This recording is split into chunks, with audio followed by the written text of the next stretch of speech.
Storyblocks Audio.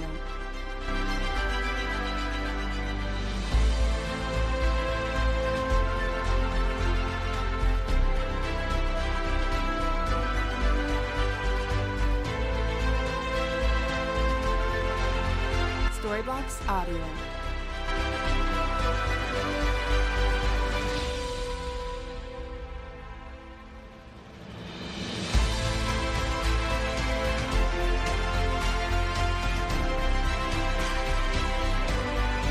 Storyblocks Audio.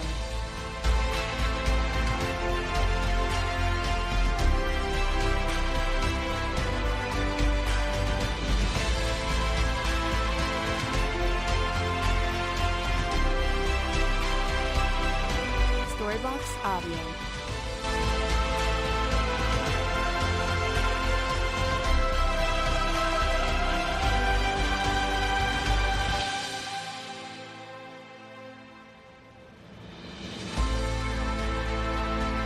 Storyblocks Audio.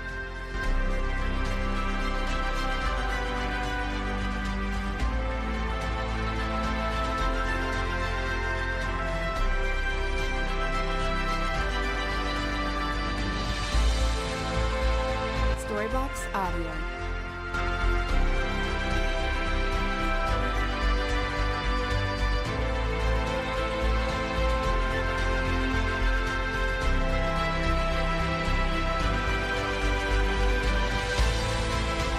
Storyblocks Audio.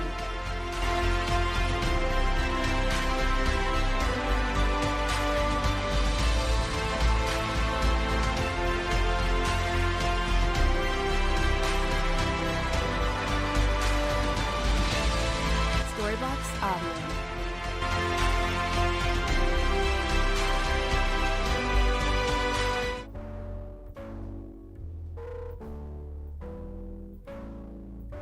Test 1 2 1 2.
decided to become a disciple. My mother wanted to be his helpmate and help him persevere in that goal. And then, they started serving God together. And as they were serving God together, they began to serve God, help in the ministry, help in the church. And years went by, and they had a son, right? And um, that was me, if you are questioning. And so I was actually born into the church, born and dedicated to God in the church. And I believe that God has always had a purpose for my life. I like to believe that. Um, and so as I grew up, I began to learn that we went to church pretty often. I'd get home, I'd take off my button up, my little church shoes, and I'd start getting comfortable. And by the time you know it, my mother would say, "Hey, get ready for church." I'm like, "We're going again?" Yeah, so if you don't come to this church, we actually come to church 3 times a week. And those are for the featherweights. Now, now, if you want to come to this church at every opportunity, you could be here 8 days out of the week. That's how involved you can get if you want to do something for God in this church. Just a FYI. But I started noticing how my parents started to kind of veer off, and we stopped going to church as frequently. And pretty soon, I noticed how my father would no longer stay at the house, and I was too young to notice it back then, but I began to pick up on it as I began to ask questions and connect the dots going backwards, that my parents had stopped going to church, they had backslidden, and they had started to try and live their lives by their own accord, trying to fix their problems without adding Jesus to the mix. And pretty soon they ended up divorced, and they basically casted off all restraint, and they just went and blended back into the world as they were prior to salvation. And a lot of people don't realize that, especially as leaders of the household, whenever you decide to leave church, we're kind of thinking about ourselves, if we're being honest, right? I don't want to go because I don't know what they're saying about me. I don't know what agenda they have. All they want is my money. And we usually say that when we don't have any money, right? At least, that's what I've heard off and on over the past 8 years of ministry. "Pastor, you just want my money. Pastor, you all you want to do is take our tithes." And it's like, brother, do you see what I'm driving outside? If I was to take your money, I wouldn't be driving a 2008 Ford Escape, okay?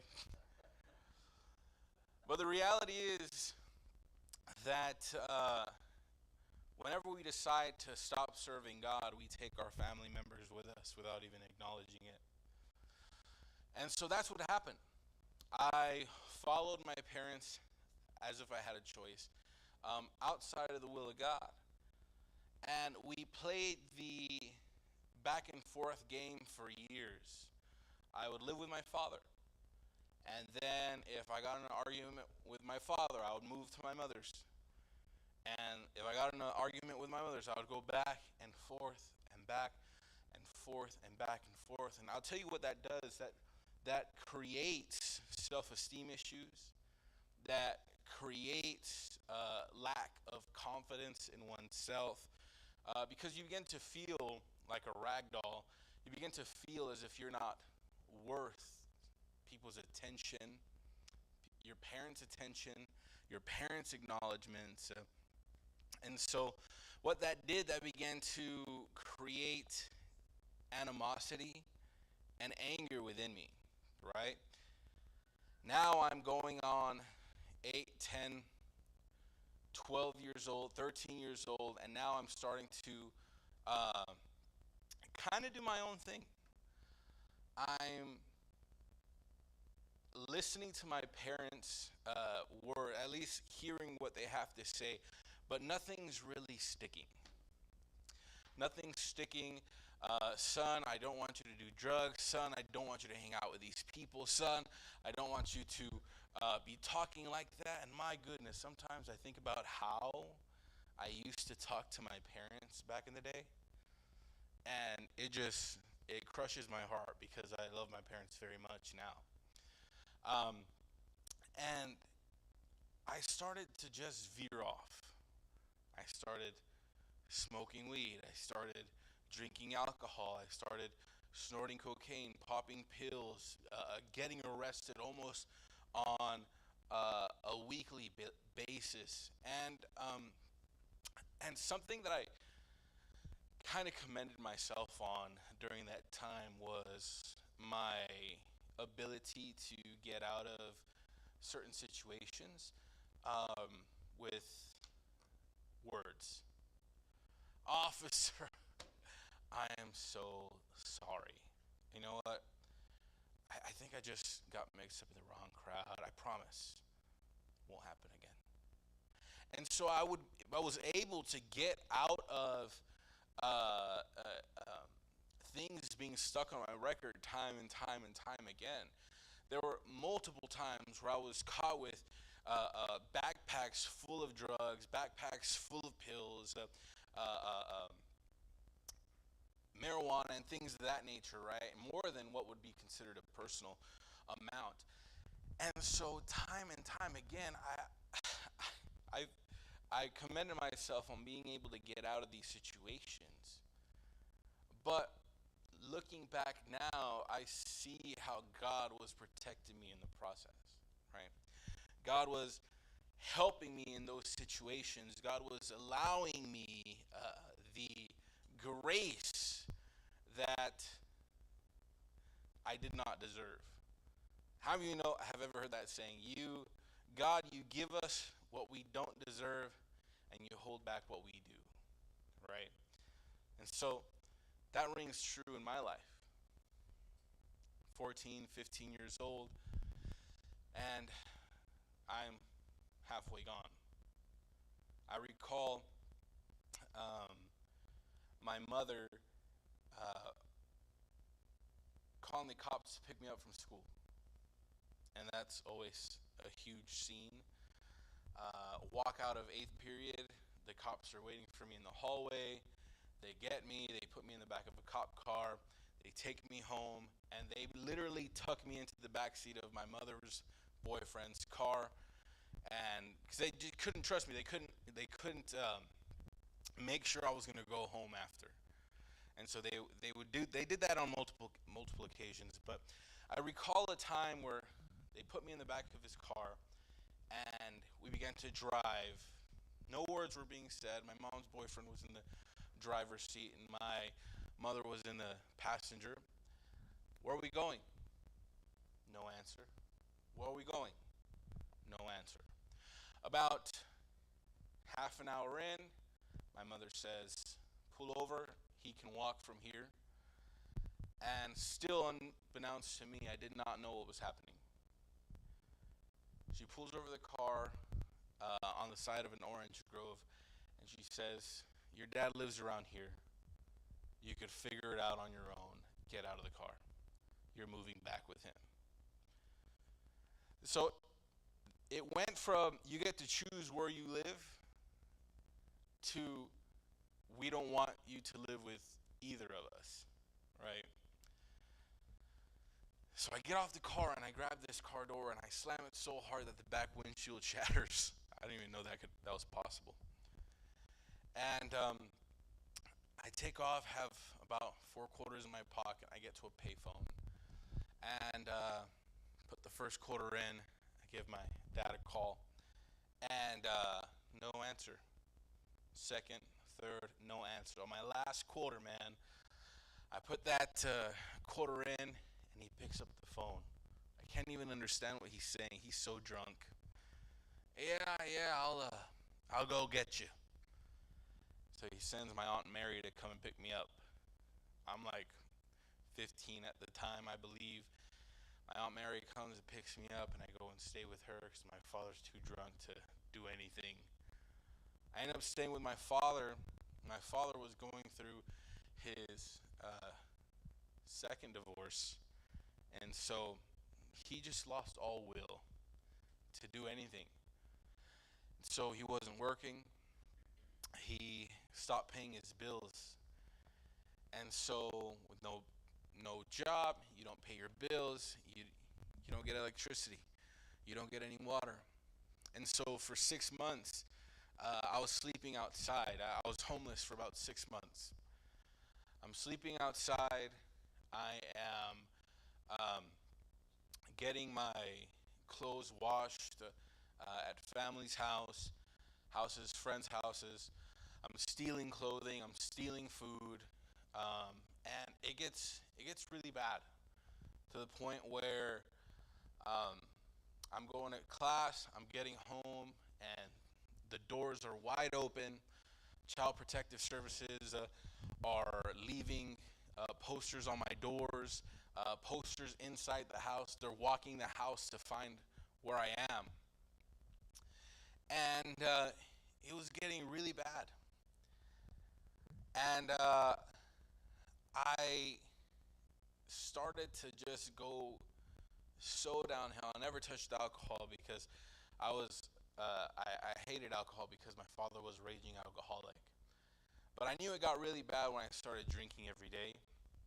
Um, and in that, I began to just throw caution to the wind. I didn't care what would happen to me. I didn't care what would happen to the people around me. And I ended up moving in with one of my drug dealers. And in that, now they have me selling drugs in order to stay there. They have me um, in that household. It was just really dark. Um, they owned a yerberia, and in this yerberia, they worshiped the Santa Muerte, and they would collaborate a lot with people who would traffic drugs in and out. And so, in order for me to stay there, I had to worship their gods. I had to pray their prayers. I had to sell their drugs, and it was a pretty bad scene at the age of 15. My father was no longer in the picture. My father had moved to San Antonio. He left me in that house with no electricity and no water, all by myself at the age of 15, and that's how I found myself there. And so there's one day where um, I'm noticing something kind of like bother me, where I am under the influence. I'm doing these things, but when I get home and at night, I feel kind of like this tug to say a prayer. And man, I hadn't prayed in a long time. And so I remember my prayer. My prayer was, God, um, please forgive me for my sins, whatever they may be. Um, I repent, and I want to make heaven my home. And necessarily, to be honest, I don't think I said it because I wanted heaven to be my home. I said it because I didn't want hell to be my home, right? And so I was saying it out of fear. And so, it's crazy how, like, even when we're sinners, God is tugging at our hearts. Can I get an amen? He begins to tug at our hearts, and he begins to, give us a witness of, like, there's more life than this, right? And I think of Joseph in the Bible, because God was giving him dreams before they were meant to be shared, I guess. God was giving him dreams, letting him know that, hey, the future is holding something grand. And I feel like, God making those deposits in those instances where, like, I know that I'm not where I need to be, but the future has something for me. God was giving me that. And there was one instance not too long after that where, a drug dealer from down the street had called me and said, hey, man, um, I don't know what was happening. I think they had reported him, and there was some insight that they were going to go to his house, and so he had all these drugs, And so he's like, hey man, if you want, you just come and pick it up, and just get it out of here, man, because I don't want to go to prison. And I'm like, man, this is like a Christmas miracle, you know. And so I end up going, go. It's like probably like 2 in the morning. 15-year-old has no business walking around on the streets at 2 in the morning. So I get to the drug dealer's house. He gives me like this garbage bag full of marijuana. It was probably like, I want to say like 3 pounds. And I'm wearing a hoodie. I shove it in my hoodie, and now I'm just walking back, and I'm walking on the sidewalk, and I, I have a feeling that some of you will resonate with this feeling that I felt that night. Um, when you hear a car pulling up behind you, and it's not passing you, but you hear that gravel kind of crunching under the tires. You know that feeling that you get very anxious, like, raise your hand if you ever felt that feeling. It's like I'm about to book it, you know. And that's what was happening. I was walking. I had all of this stuff on me. It's 2 in the morning, and I see the headlights flashing behind me, and this car's not passing me, and I hear that gravel crunching beneath the tires, and there's a canal towards the left across the fence, and I'm like, I'm gonna become an Olympic jumper if I have to, man. I'm gonna jump this thing, and I'm gonna go into the canal and just vanish. But before I could, I heard the window roll down, and I heard my name, and I recognized the voice, and it was my mother. And I hadn't seen my mother in about a year since that time that I was abandoned at the Orange Grove. And I was so angry. I'm like, what are you doing here? It's 2 in the morning. You're just cruising? You're just cruising at 2 in the morning? No, she said that God was dealing with her. And she's sharing this with me. She says, listen, I know we bumped heads. I know we had our differences. But I started going back to church. And I'm serving God. And God said, go and get your son.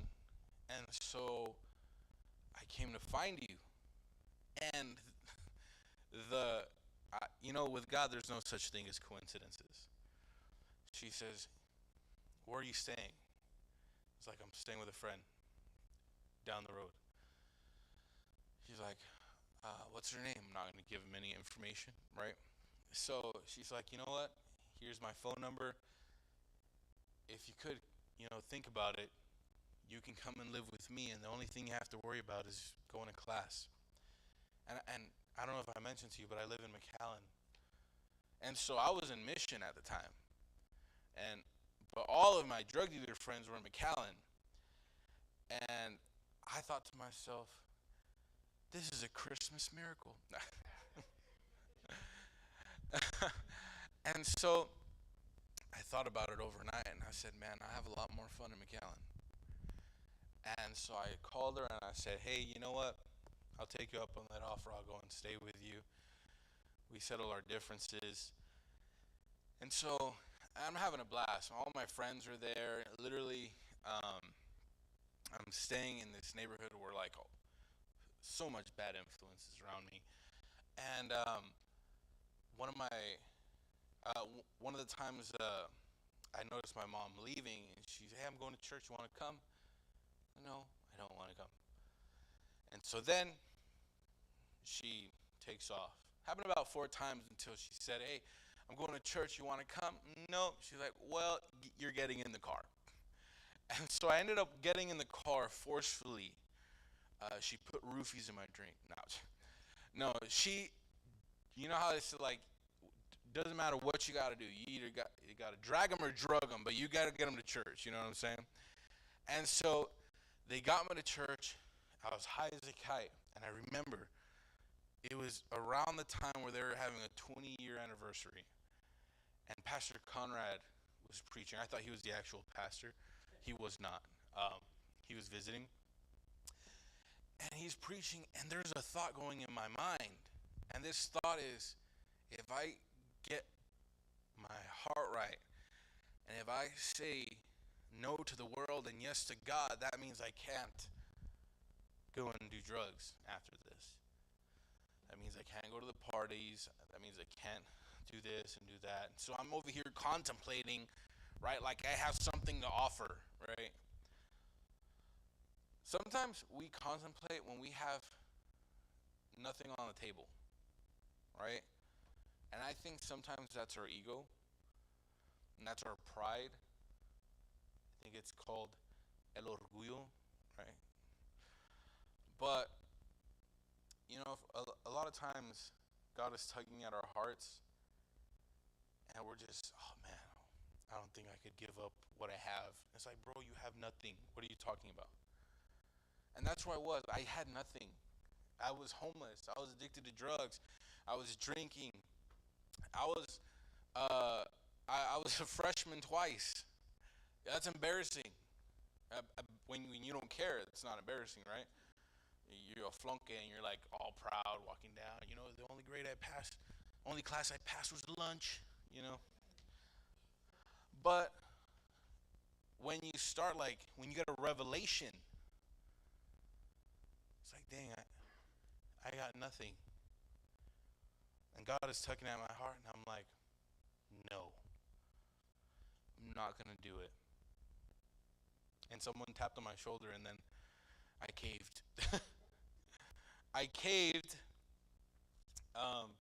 Because even when I was, well, I don't know. I was gonna say, even when I was out in the world, I would respect people, but people told me I didn't do that either. So I don't know. It's all a blur now. But I got saved and I gave my life to Jesus Christ. And a lot of people think, oh man, that was it. That's it.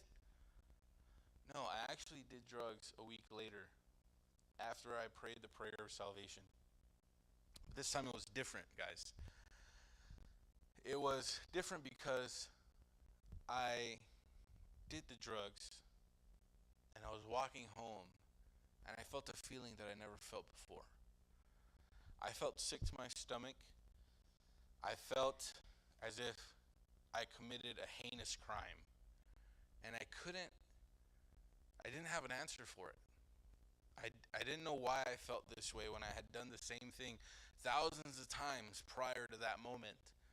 But this time it was different. The difference was I had made a commitment to God, and now the Holy Spirit is really tugging at my heart. Now God is giving me a revelation. And the Bible says in Proverbs 29:18, where there is no revelation, people cast off restraint, right? But the contrary is true as well. Blessed is the one who heeds wisdom. And the Holy Spirit is tugging at my heart. You should not be doing this. It's going against what you've committed. And back then, you did what you said. I don't know what it is with this generation, but people don't stay true to their words anymore. They'll say yes to your face, and then as soon as you turn your back, they'll change their mind and they'll gaslight you. But back then, it meant something when you gave your word to somebody. And I had given my word to God, and I messed up, and man, it tugged at my heart, man. And so I'm walking, I'm walking home, and it's probably midnight. And mind you, I had just started living there, so I slept on the couch. So I walk in, and I'm like, man, maybe I can get in, and no one will notice me. So I crack the door open ever so slightly, hoping all the lights are going to be off. And I open, and there's a full-blown fellowship happening in the living room. Everyone's laughing, they're playing games, they're sitting on my bed, and I'm super high. I'm sorry, but And I'm like, but in addition to that, I'm like so convicted. I'm like, oh my gosh, my whole, like all the church people are sitting in my living room and I just sinned. And so what do? Hey everyone, and I walk straight to the kitchen. And I'm standing in the kitchen and I'm like, what do? So I start doing the dishes. And you know that feeling when someone's watching you? I turn around and Mr. B's like this. You're doing the dishes. Yeah, trying to, carry my weight around here. Hey, Linda, you got a good boy on your hands. So get this, the very next day, I'm talking to, everyone left, right? I get to go to bed on the couch. And my mom is there, and I'm like, hey, I just want to have a serious conversation with you. And then this is my pride talking as well. I said, look, I actually want to get my heart right. I think I could do this. I want to do it. And I want to serve God. Um, but I want to do it because you want me to do it, right?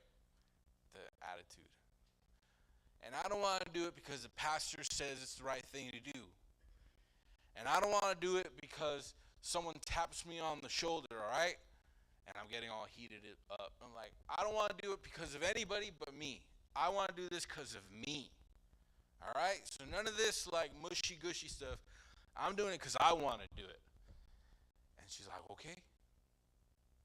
Call the pastor. I'm like, what? I'm going to call it's Tuesday. So I call the pastor.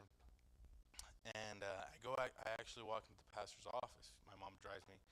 So I'm talking to the pastor. I'm like, hey, I'm not getting saved because you want me to get saved, just so you know. It's because I want to do it, right? And so I pray a prayer of salvation, man. And I'm 15 years old, going on 16, I believe. And in the back of my mind, I was like, I think I could do this. And I knew that God had stuff for me in the future. He had blessings. I knew that. But I didn't know how to get there, right? And I feel like a lot of us can be in that position in our lives. Where it's like, dang, I know, I feel it. Like, I know something's around the corner. Just how do I get there, And so I pray a prayer of salvation. And I'm like, man, I feel great. Like, I feel amazing. I was having this conversation with, I think it was Jimmy. I was talking to Jimmy. I was like, man, that feeling is just so amazing. Like, whenever, like, you give your life to Jesus Christ and all the weight just falls off your shoulders, man. And like, man, if I get hit by a bus, I'm going to heaven. And you, like, feel, like, so hyped up. You're like, God, send the bus, That's how, like, excited I was to serve God, right? And the pastor, he's like, man, I'm so happy for you, Brandon. God has plans for you.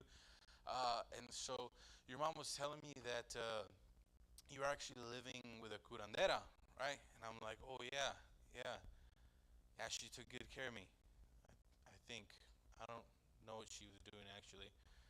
Well, she, like, bought me all these things, but, like, now that I'm saved, I'm like, wait, she, I'm, like, paying attention. Now, like, the scales have fallen. I'm like, I can't have any of this stuff that this lady gave me. So the pastor's looking at me. He's like, is it that rosary? Is that what is that? Is that Virgin Mary? I'm like, no. And this was like a $1,600 rosary that she had given me, and it had the Santa Muerte on it. And the pastor's like, you're serving God now.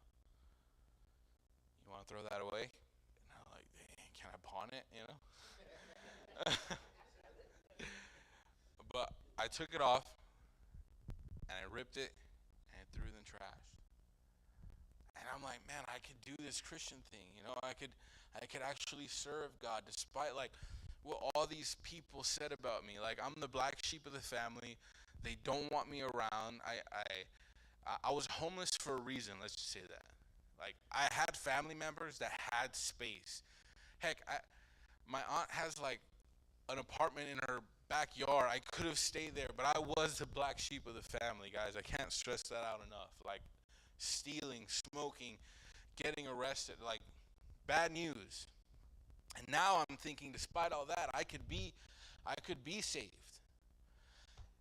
And the pastor's like, all right, that's a good first step. Is there anything else she gave you? And then like, I'm like, oh man. And like, I look at my shoes. And then the pastor, he gets off his chair and he's like, those are some nice shoes. Yeah, they're Jordans. He's like, you gotta get rid of those. I could do that, man, but I'm not walking out of here without no shoes. I'm sorry. So I went across, well, by that time we were on Business 83. I went and I got rid of my $200 Jordans for some, I don't even know what the heck they were. They were from Thrift City, for like $5. But I was committed, man. I could do this Christian thing, and I could have a better life, and I could do what people thought I couldn't do. And I'm doing it. And I started telling people that, man, I'm a Christian. I'm born again. And man, they would laugh at me. Like, I'll give you 2 months. Man, it's it's been 15 years that I've been serving God. And I don't really know everyone's background in this place, but I know what it's like for people to not think much of you. I know what it's like to be the black sheep of the family. Um, and if I'm just keeping it completely honest, it really sucks that, during the holidays, people are thinking twice about inviting you over. Or they just tell you straight up, like, I don't want you around my family. And it really hurts. But if you don't get anything out of what I've told you this evening, get this, that God came for the broken. That God came for people that were weak and destitute, and that you can have a second chance at life, and you could take that opportunity and turn your life around. And God has plenty of opportunities, but the question is, do you have determination? Because when opportunity is met with determination, you can change your whole life. But if God brings you an opportunity, yet you have no determination, that opportunity will pass you by. 5 years down the road, you're going to wonder why your life hasn't changed and it's still the same. Why you're still fighting the same demons. We're meant to conquer. We're meant to be victors. God has a plan for everyone in this room. He may not tell you. He may not let you in on it, because remember that pride thing, it's a pesky little bugger. God, you're telling me I'm going to own my own 6-figure company? You're telling me I'm going to have a family? Man, I think about my life now and it's just like unfathomable. Like, man, if you just serve God and you just say, you know what, I could do this. Like, that guy that's saying that you can't, forget that guy, man. Why are you even talking to him? Hey, he's my PO at. Yeah, but just forget the negativity, man. I was homeless and I was addicted to drugs and I was bound to sin, and God broke the chains, the bondage, the curse now has no place to land because I've been set free, and God saved me. He broke the chains. I restored the relationship with my father before he passed. I restored the relationship with my mother, my family. God gave me a beautiful wife, 3 beautiful children, a roof over my head, an awesome relationship with my pastor, awesome relationship with all of my friends here in church. I couldn't ask for anything more. And if God didn't give me anything more in this world, it'd still be enough. And I just want to leave you with that, guys. Don't let people tell you you can't when God says you can. That's all I got.